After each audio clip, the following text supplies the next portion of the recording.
Everybody's looking around the crypto space, wondering what the next hot trends are that can fuel the next wave of adoption. Well, in this video, I want to talk about a massive $7 trillion opportunity, something that's 30 times the size of the US stock market and bond markets combined, that could expand into the blockchain ecosystem. And this opportunity is currently right under our nose. So trust me, you have to pay attention to this. I'm going to connect the dots for you in this video and tell you everything you need to understand. As a blockchain developer myself, who works this technology on a daily basis, has watched a lot of these trends that we know and use today in crypto come out of nothing. So if you're new around here, hey, I'm Gregory. On this channel, I turn into a blockchain master. So if that's what you're interested in, definitely smash that like button down below for the YouTube algorithm and subscribe to this channel. And if you learn how to become a blockchain master step-by-step start to finish, then head on over to dappuniversity.com/bootcamp to get started today.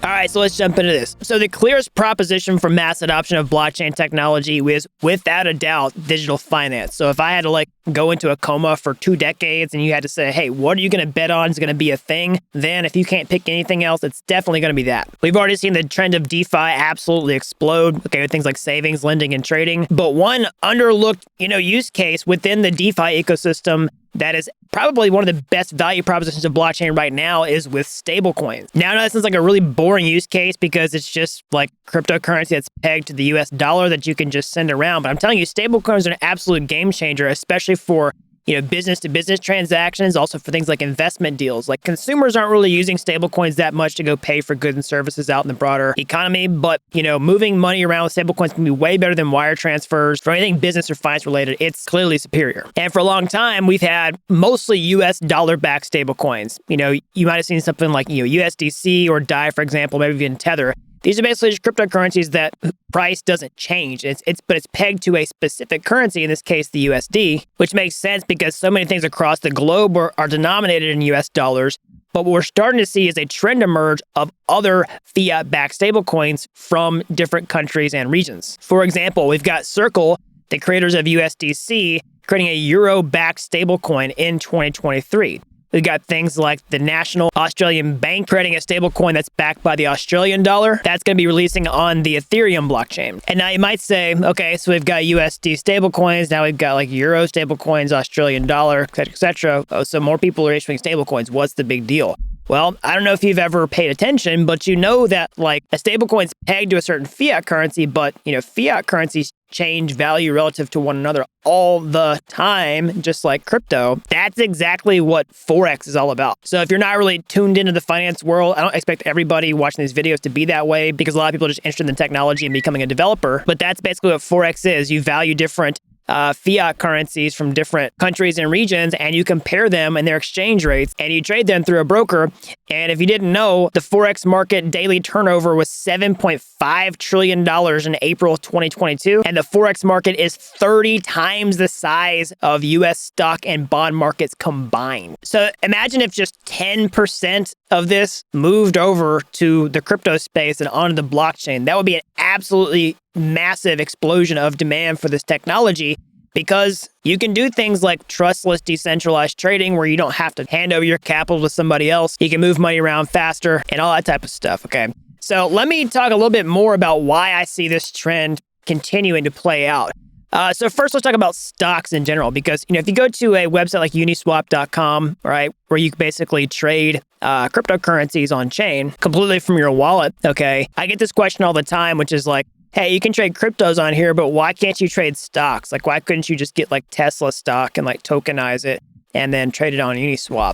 Well, there are some people that actually have attempted to do that, but my understanding is one of the biggest hurdles to doing this is the regulatory risk from the SEC. Now, I'm not a regulatory expert by any stretch of the imagination, but basically, most people are not going to run the risk of taking a stock, a security and tokenizing it and trying to, outskirt regulation that way. But what I think is way more likely is you start to see different, stable coins pegged to different fiat currencies, move onto the blockchain. And what's to stop those things from being traded on a app like Uniswap, okay, where you start to see organic Forex activity happening on chain. We're already starting to see different projects have synthetic assets that are these fiat-backed stablecoins like Synthetics, okay? So this is one of the most popular trading platforms in the ecosystem as well. And they've already got their synthetic US dollar. Okay, they've got other cryptocurrencies like ETH and Bitcoin and also Link and Sol, right? but you can also do things like have synthetic Indian rupees. They've got a synthetic euro. So there's already stuff like this happening on chain, and I expect this to continue to grow as we start to see these types of stablecoins enter the marketplace. And now this type of activity where these stablecoins come out of the marketplace, they start, organically trading on an app like Uniswap, for example, or maybe you start to see different platforms build out tools like Synthetics has. That's just the tip of the iceberg, okay? Because, the Forex market has so many different tools that you can use inside of brokerages. One of the most favored things is just having leverage, okay, inside of Forex. You see Forex traders come from that background over to crypto. So that's another reason is basically you have people that are trading very similar types of things. You're just trading these currencies. Our fiat currencies in the Forex world, but we have cryptocurrencies, which are just coins that change value all the time. So they're already used to that type of thing. The other thing is that they're really used to leverage, all right? So lots of crypto people love to use leverage, and I'm not advocating for that myself, but that's what made so many platforms like FTX so popular before they, of course, blew up, no pun intended. And we could very well see a similar type of thing emerge in the crypto markets once we have these fiat-backed stablecoins, in circulation. We could start to see many exchanges start to pop up, okay, that offer these types of leveraged trading products. Now, we're also seeing trends of preferring to do this completely on-chain. Again, completely decentralized, completely DeFi, right? And, we've seen platforms like GMX pop up that have done this really well, that have, created apps on chain that you can do things like leverage trading that sort of satisfy a lot of the demand that you might have for something like an FTX, for example, but you can do it completely on chain. And so if we actually see like leverage tools with Forex on platforms like this, there's a huge opportunity for some of these types of projects to really gain some traction and for this trend to really pop off. And so really recapping on this, a lot of people wonder, why are stablecoins such a big deal? Why could this really snowball into something that could be big with like foreign exchange or Forex, for example? So again, basically having non-custodial access to your money, which means that you hold it in your wallet and you don't have to give anybody else permission to take it or do stuff with it, like you're in full control over it. That's huge. Okay, instant settlement of transactions. Again, if you want to wire funds between accounts, there's a long settlement time for those types of things. Usually fees associated with that. You're sitting around like wondering, did it actually clear? So the speed of capital is another big thing. Those things are going to, in my opinion, really make the adoption of these fiat-backed stablecoins explode.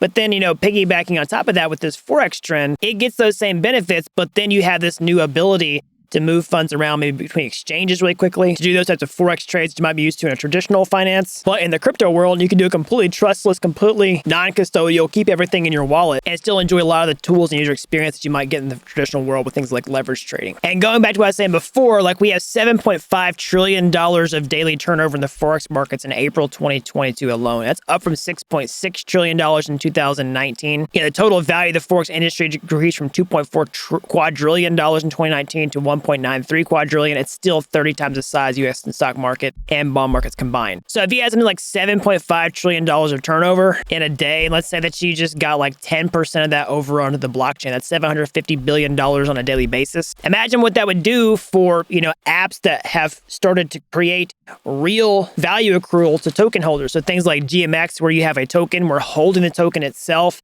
all right, actually pays you revenue for doing it based on the fees from the platform. That's going to have a ton of value go to that token itself, because lots of people want to hold it. If all this activity is moving on the chain, that's where you can start to see actual demand for the technology accrue to the value of cryptocurrencies themselves. So it's not just this completely speculative thing, thinking it's going to go up long term. Similarly, things like, Ether, the native cryptocurrency Ethereum blockchain, imagine that a lot of this activity, goes on top of Ethereum or an Ethereum layer 2, where you can do faster, cheaper transactions that settle back on top of Ethereum. Well, if that demand were to rise as well, and the activity really picked up, you would see like Ether, for example, the actual asset getting burned like crazy. So ever since the merge happened last year, ETH is now deflationary. And if the network went up like crazy, you'd start to see a lot more deflationary issuance for Ether itself. And you probably also see quite a bit of demand increase for Ether as well. And both these things in tandem could push the price of the asset itself higher. Of course, not financial advice. And not to mention the amount of rewards that's going to generate for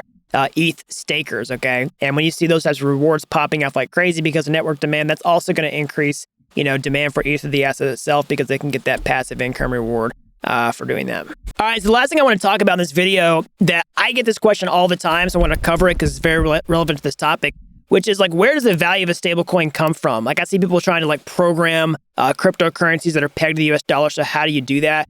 One thing you have to understand is that cryptocurrencies get their value from the marketplace itself. So like there's nothing in the code that determines like how much Ether or Ethereum is worth. There's nothing in the code that determines how much Bitcoin's worth, right? Basically, you just have the market, on an exchange decides what it's worth, and the value goes up and down, right? Based on what the market presently decides. Now, stablecoins are a little bit different story, right?